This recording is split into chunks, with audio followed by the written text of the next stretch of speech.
آج ہم بات کریں گے دارالسکون کے حوالے سے، جو کہ 1969 میں ایک ڈچ نن سسٹر گرٹروڈ نے سیٹ اپ کیا تھا، اور آج الحمدللہ یہ ایک فعال ادارہ ہے۔ اس کے آپ دیکھ سکتے ہیں کہ کچھ ویژولز بھی چل رہے ہیں۔ یہ they provide care, rehabilitation and protection to individuals جو کہ فزیکلی یا انٹلیکچوئل ان کے اندر ڈسیبلٹیز ہوتی ہیں، خاص طور پہ جو مارجنلائز اور انڈر پریولیج طبقوں سے تعلق رکھتے ہیں، جن کے لیے یہ سہولیات کافی یونیک بھی ہیں۔ آپ کو یہ بھی بتاتے چلیں کہ یہ ابینڈنڈ بچے یقیناً ان کا سہارا بنتا ہے دارالسکون، اور یہ شریعہ کمپلائنٹ ہے، زکوٰۃ ایلیجبل ہے۔ ہمارے ساتھ موجود ہیں مفتی عزیر بلوانی صاحب، جو کہ شریعہ ایڈوائزر ہیں دارالسکون کے لیے۔ اس کے علاوہ اس کے مینیجر بونی بھی ہمارے ساتھ موجود ہیں۔ آپ دونوں کے آنے کا بہت بہت شکریہ۔ سب سے پہلے اگر گفتگو کا آغاز میں مفتی عزیر صاحب سے کروں، مفتی صاحب، ایک تاثر لوگوں کا یہ ہے، اس میں تھوڑی سی وضاحت آپ کی طرف سے بھی چاہوں گی کہ دارالسکون زکوٰۃ ایلیجبل کیسے ہے؟ بنیادی طور پہ کیونکہ اس کی بنیاد سسٹر گرٹروڈ نے رکھی اور شی از اے کرسچن، تو لوگوں کے ذہن میں یہ مغالطہ ہوتا ہے۔ پلیز ذرا اس کی وضاحت کیجیے گا۔ بسم اللہ الرحمن الرحیم۔ سب سے پہلے آپ کا بہت شکریہ، آپ نے ہمیں مدعو کیا، اور یہ ایک بہت اہم سوال ہے جو آپ نے پوچھا ہے، اور یہ کنفیوژن بہت سارے لوگوں کو ہے جی۔ اور آج بھی میرے پاس فون آتے ہیں اور وہ یہی پوچھتے ہیں کہ آپ نے دارالسکون کو شریعہ سرٹیفیکیشن بھی کی ہوئی ہے، ان کی سارے معاملات کو شریعہ سرٹیفائی کیا ہوا ہے، تو وہ کیسے کیا ہوا ہے؟ حالانکہ آج بھی ان کا بورڈ جو ہے وہ سب ایسے لوگ ہیں جو مسلم کمیونٹی سے ان کا تعلق نہیں ہے۔ تو اس کا جواب یہ ہے کہ دیکھیں، ہم جو زکوٰۃ دارالسکون میں دیتے ہیں، دارالسکون اس کو کلیکٹ کرتا ہے، یوٹیلائز کرتا ہے، تو وہ بیسیکلی بینیفیشریز پہ کر رہا ہوتا ہے۔ صحیح۔ اب یہ دیکھنا ہے کہ بینیفیشریز کون ہیں۔ تو بینیفیشریز تو ہم میں سے ہیں جو پاکستان میں رہنے والے ہیں۔ آپ کو پتہ ہے پاکستان میں بیشتر آبادی جو ہے وہ تو مسلمز کی ہے، تو اسی طریقے سے دارالسکون میں جو بینیفیشریز ہیں وہ 95% مسلمز ہیں۔ اوکے۔ تو جو وہاں زکوٰۃ دی جاتی ہے وہ بھی 95% جو مسلمز ہیں انہی پہ خرچ ہو رہی ہوتی ہے۔ بالکل صحیح۔ مفتی صاحب، اس پہ بھی تھوڑی سی وضاحت کیجیے گا کہ جیسے ہم سمجھ پائے ہیں، اگر ایسا کوئی فلاحی ادارہ ہو تو وہاں کا جو عملہ ہوتا ہے، جو ایڈمنسٹریٹو سٹاف ہے، ان کی جو سیلریز ایکسیٹرا ہوتی ہیں، کیا وہ بھی اسی فنڈ سے دی جاتی ہیں، اور کیا اس پہ بھی زکوٰۃ لاگو ہو سکتی ہے؟ جو سیلریز ہوتی ہیں، جو آپریشنز کی سیلریز ہوتی ہیں، جو بھی وہاں پہ ایڈمن ڈپارٹمنٹ ہوتا ہے، ایڈمن کی سیلریز ہوتی ہیں، تو وہ براہ راست تو زکوٰۃ سے نہیں دی جا سکتی۔ وہ انڈائریکٹلی اس طریقے سے دی جاتی ہیں کہ جیسے اسکول میں ایک بچہ پڑھتا ہے، اگر ہم اس کی فیس اس کے والدین پے کرتے ہیں، تو اسکول مینجمنٹ اس فیس سے ہی کیا کرتی ہے کہ وہ پورے اپنے سیلریز کو مینیج کر رہی ہوتی ہے۔ جی۔ تو اسی طریقے سے دارالسکون میں جو زکوٰۃ دی جاتی ہے بیسیکلی وہ ان بینیفیشریز کی فیس کی طرح ہے، ان کے منتھلی جو بھی ایکسپینسز ہیں ان کو کور کرنے کے لیے۔ تو سوال میرا یہی تھا، تو اگر اس کے آپریشنل ایکسپنسز جو ادارے کے ہیں، جس کے اندر یقیناً سیلریز بھی شامل ہیں، اور سیلریز بھی اگر نان مسلم کمیونٹی کے وہاں پہ ممبرز موجود ہوں، کیا اس میں زکوٰۃ کے لیے دی ہوئی رقم کا استعمال کیا جا سکتا ہے؟ جی بالکل، کیونکہ وہ اب جب ان کو سیلری میں پے ہو رہی ہے تو وہ زکوٰۃ نہیں پے ہو رہی، بلکہ وہ جو بچوں کی مد میں جو بھی ڈسیبلڈ ہیں، اسپیشل چلڈرنز ہیں، ان کی مد میں جو فیسز آئی ہیں زکوٰۃ کی مد میں، اب ان فیسز کو سیلریز کی مد میں استعمال کیا جا رہا ہے، تو وہ ایز اے زکوٰۃ نہیں استعمال ہو رہی۔ وہ جب کلیکشن ہو چکی ہے ان زکوٰۃ کی، تو وہ زکوٰۃ نہیں ہے، بلکہ وہ ان ڈیزرونگ جو بینیفیشریز ہیں ان کی اونرشپ میں وہ پیسے موجود ہیں زکوٰۃ کے،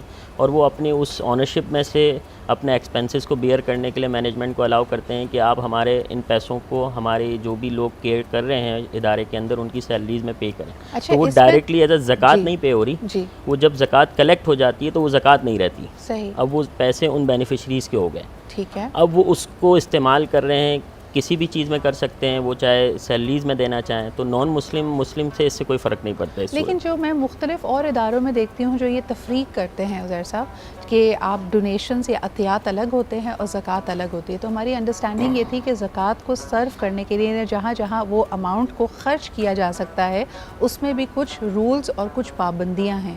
کیا یہ تاثر صحیح ہے؟ جی آپ نے بالکل صحیح بات پوچھی، اور یہ تاثر صحیح ہے، لیکن اس کا ایک اسپیشل جو اس کی جو کیس ہے نا وہ یہ ہے کہ ادارے میں نان مسلمز ہیں اور ہم زکوٰۃ لے کر ڈائریکٹ ان پہ یوٹیلائز کر دیں، وہ ہمارے ایز اے بینیفیشریز ہیں، جبکہ یہاں پہ جو سیلریز ہم جن کی دے رہے ہیں وہ ہمارے بینیفیشریز نہیں ہیں۔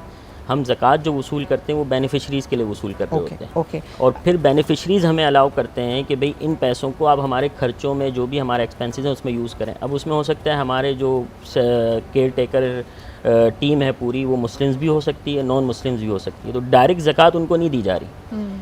ہم نے فیس کی مد میں لوگوں سے بچوں کی فیس کی مد میں زکوٰۃ کو کلیکٹ کیا, اور اب اس کے بعد وہ ان کے پیسے ہیں اور وہ ہمیں الاؤ کر رہے ہیں کہ ان پیسوں کو آپ سیلریز میں یوٹیلائز کریں. مفتی صاحب کی بات سے کافی اس کی وضاحت ہو گئی, لیکن اگر آپ کے ذہن میں کوئی بھی ابہام ہو آپ ان کی ویب سائٹ پہ جا سکتے ہیں, مزید ڈیٹیلز لے سکتے ہیں اور وزٹ ضرور کیجیے گا. بونی آپ کی طرف آنا چاہوں گی, مجھے بتائیے currently how many children, how many beneficiaries are being taken care of at Darul-Sukun? السلام علیکم جی, شکریہ بہت بہت. جی بالکل, دارالسکون میں ابھی جو ہمارے پاس اسپیشل بچے ہیں وہ کشمیر روڈ برانچ پہ جہاں پر صرف اور صرف اسپیشل بچے ہوتے ہیں, وہاں پر 325 بچے ہیں. 325 بچے. اور ان کی عمریں کیا کیا ہیں؟ ان کی عمریں جی یہ آتے ہیں ایک دن پر بھی, ایک دن کا بچہ بھی آتا ہے, اور وہ ہمارے ساتھ, یہ ان کی رہائش گاہ ہے. اچھا. ٹھیک ہے, 365 دن 24 گھنٹے یہ ان کی رہائش گاہ ہے, اور یہ ہمارے ساتھ بڑے ہوتے ہیں. ہمارے پاس 50 سال کے بھی ہیں, 55 سال کے بھی ہیں. صحیح. آتے ہیں when they are very young. لوگ پوچھتے ہیں کہ کیوں آتے ہیں when they are so young. وہ ایسے ہے کہ جب ایک بچہ پیدا ہوتا ہے, پیدائش میں یا پیدائش کے 6 مہینے کے اندر یا 1 سال کے اندر پیرنٹس کو پتہ پڑ جاتا ہے کہ بچہ میرا اسپیشل ہے کہ نہیں ہے. پہلے ہم یہ یوز کرتے تھے لفظ ڈس ایبلٹی. پھر یونائٹڈ نیشن نے ایک چارٹر پاس کیا کہ آپ ان بچوں کو ڈسیبل بچے نہیں کہیں گے, you will call them special children. اسی واسطے اسپیشل اولمپکس بھی ہوتے ہیں ان اسپیشل چلڈرنس کے لیے.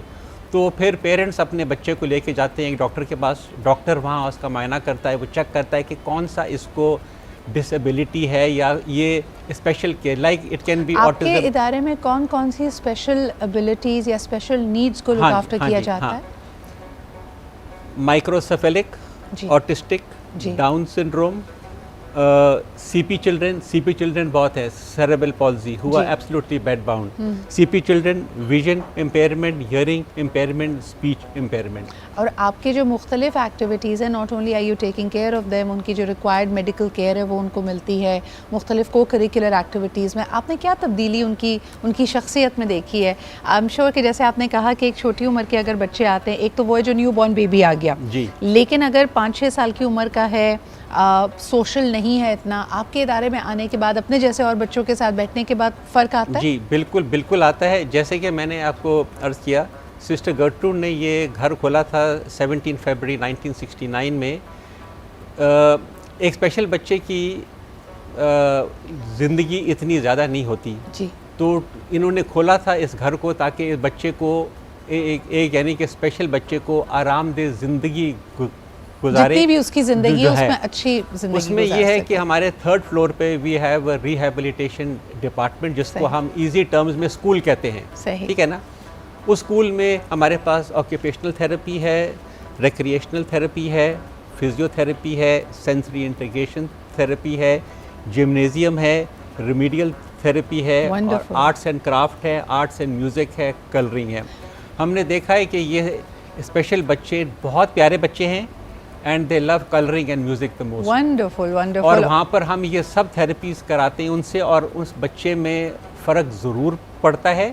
ٹھیک ہے, 80% یا 50% بھی ٹھیک نہیں ہوتا, لیکن 10-15-20% میں فرق ضرور آتا ہے ان میں. اگر بچہ اس کا موڈ اچھا رہنے لگے, وہ سوشل ہو جائے, وہ لوگوں سے گھبرائے نہیں, اور اس میں جو بھی اللہ تعالیٰ نے اس کو یونیک ٹیلنٹ دیا, جیسے آپ نے ذکر کیا یہاں پہ کلرنگ کا, میوزک کا, اس کے ذریعے اپنے آپ کو ایکسپریس کر سکے. دیکھیں زندگی میں بڑا ایک سفوکیٹنگ مقام ہوتا ہے جب آپ یہ 1 منٹ کے لیے سوچیں کہ کوئی آپ کو سمجھ نہیں پا رہا ہے. ان بچوں کی جب اسپیشل ریکوائرمنٹ ہوتی ہے, ان کے لیے یقیناً بہت اہم ہے کہ ان کے پاس نہ ووکیبلری ہے, کانفیڈنس نہیں ہے, لینگویج اسکل نہیں ہے, تو ان کے پاس جب یہ ابلٹی آ جاتی, کئی دفعہ آپ دیکھتے ہیں نا کہ بچے وتھ اسپیشل نیڈز یا even adults with special needs بہت اگریسو ہوتے ہیں.